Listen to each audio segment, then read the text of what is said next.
سلام بچه ها، چطورین؟ خوبه؟ امروز اومدم بازی گادافار 1 رو رو گوشی اجرا کنیم. برای پلیستیشن 2 حالا با نرم افزار شبیه ساز میتونیم رو گوشی هم بازی کنیم. برای این کار اول داخل کانال گذاشتم چیزشو. خب خود نرم افزار رو داخل کانال گذاشتم. این نرم افزارشه. خب این نرم افزار خود بازی هم اینجا گادافار 1. خب این گادافار 1 فایل ایزوه. باید این بازی رو حتما دانلود کنید. بعد اون باید بیاین این هم دانلود کنین. این واسه نرم افزار لازمه. خب این فایل، این بایوس فایلش، این حتما باید باشه. اینا رو که شما دانلود کردین همه رو توی یه پوشه تو مدیریت فایلتون بذارین. خب منو مثلا نگاه کنین، من اومدم اینا رو آوردم تو تلگرام، آوردم تو پوش دانلودها، یه پوشه دیگه باز کردم اونجا ذخیره کردم همه رو. شما هر جا دوست دارین رو میتونین ذخیره کنین. یه جا باشه واسه خودتون بهتر، راحت تر میتونین چه کنین.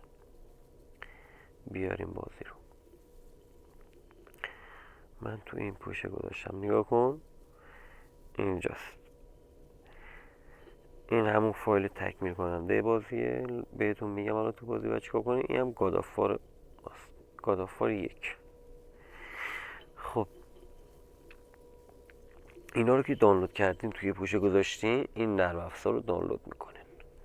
این شبیه ساز پلیستیشن 2. خب این حتما لازمه.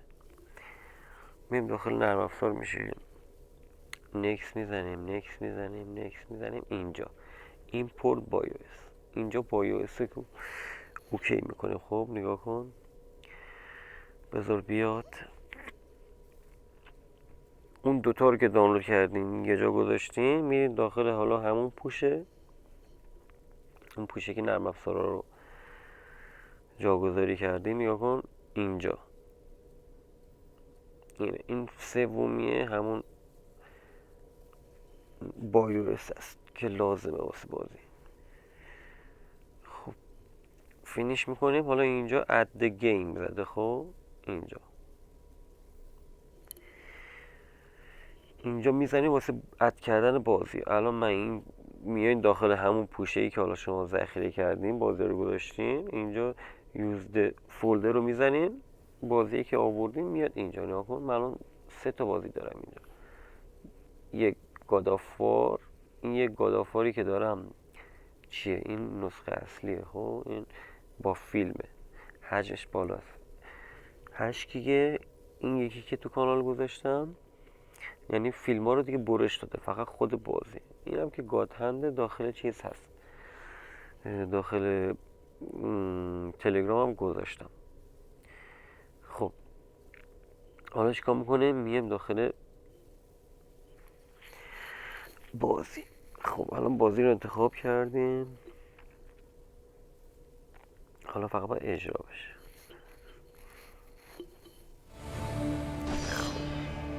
ایزی میکنیم. The gods of Olympus have abandoned me.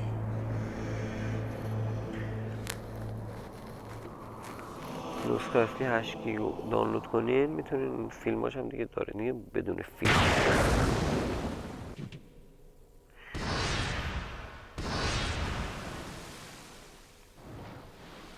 بریم یکم گیم پلی رو ببینیم چطوریه.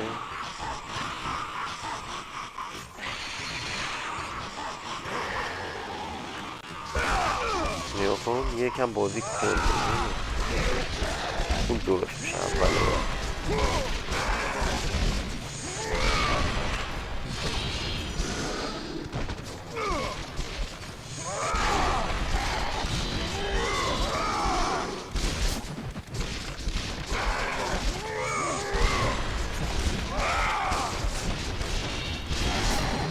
الان گادافور. خب گادافور باید اون دسته دیگهش هم باشه، اون مرته دیگهش باید باشه.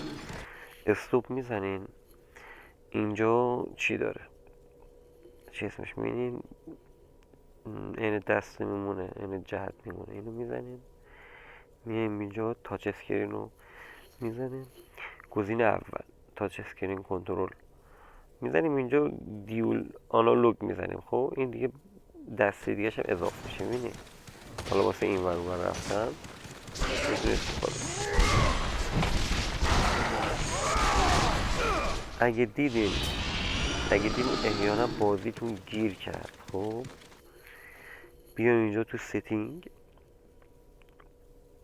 به این اولی اصلا کار نداشته باشین، این جنرال ستینگ اصلا هیچ. میاین تو سیستم، اینو ببینید رو هر گوشی فرق داره. خب این مال این گوشی که خوبه رو همین 100 خوبه، ولی یکم ضعیف باشه رو 130 میذاریم. پایینیشو گزینه پایین باید ببینید رو کدوم مال شما بهتر جواب میده. الان یه بار یکو میذاریم، خب در میایم بازی میکنیم میبینیم چطور.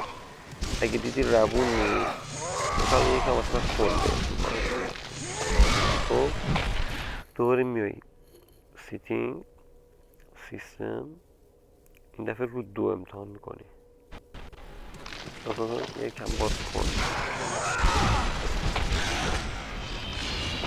یکم کن میزنه. حالا کویم سومین امتحان کنم.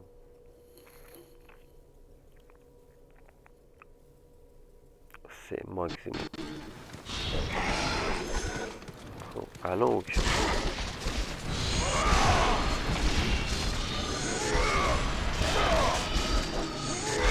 میبینید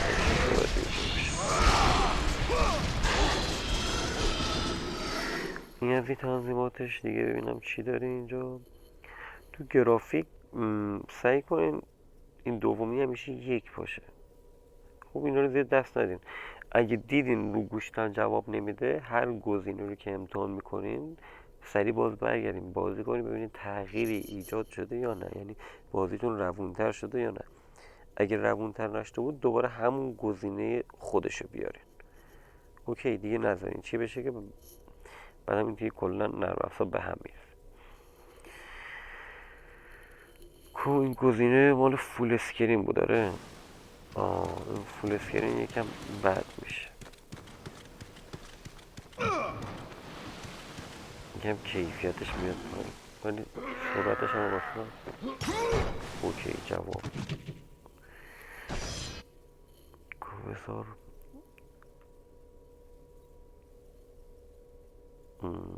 فول اسکرین رو در بیارم، یکم کیفیتش بد شد.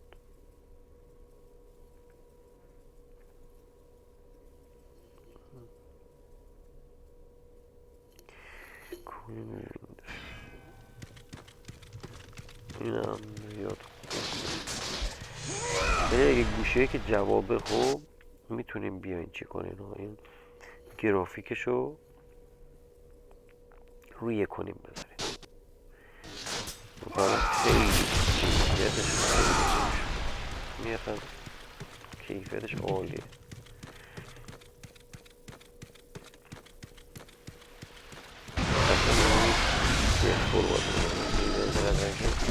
دیگه باید بستگی به گوشی داره دیگه، هر جا کیفیتش بره بالا اگه گوشتون جواب بده اوکیه. که الان من رو 2 بذارم اینم چطوره. 2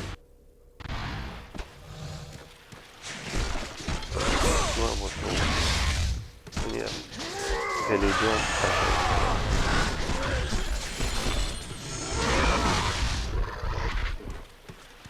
فقط باید بگیم گوشی.